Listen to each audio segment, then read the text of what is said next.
Il 23 maggio del 1810 a Cambridgeport, Massachusetts, nacque Sarah Margaret Fuller. Sin da bambina, dal temperamento indipendente e controcorrente, scrisse ormai adolescente: "Ho sempre sentito di non essere nata per il comune destino femminile". E così fu, poiché nonostante soffrì per tutta la vita di forti e invalidanti emicranie, fu estremamente vivace, colta, intelligente e poliglotta. Si dedicò all'insegnamento, alla traduzione di opere europee permettendone la divulgazione negli USA, al giornalismo e all'editoria, alla scrittura, alla critica letteraria, ma in particolar modo all'impegno e attivismo sociale volto all'emancipazione femminile nell'istruzione e nel lavoro. Seguitissima nei suoi accesi dibattiti pubblici, si preoccupò anche di promuovere il miglioramento delle condizioni femminili carcerarie. Visitò infatti la prigione di Sing Sing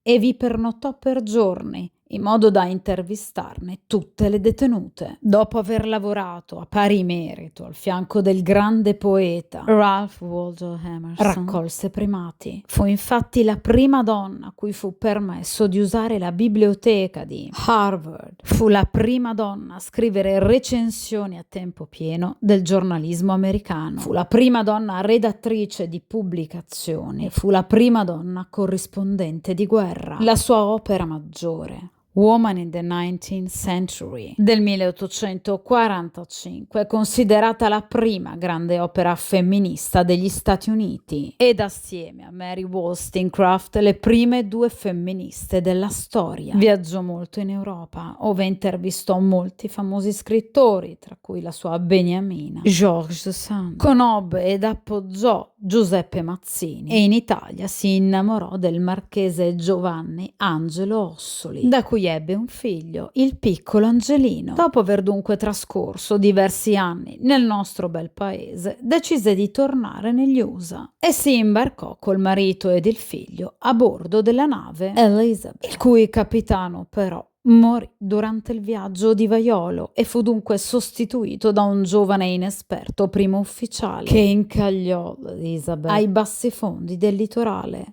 all'altezza di Fire Island, quindi per nulla lontano dal porto di New York, alle 3:30 della mattina del 19 luglio del 1850. Sebbene molti passeggeri, membri dell'equipaggio, si salvarono nuotando sino a riva, i corpi di Margaret e del marito non furono mai recuperati. Il mare restituì soltanto quello del piccolo Angelino.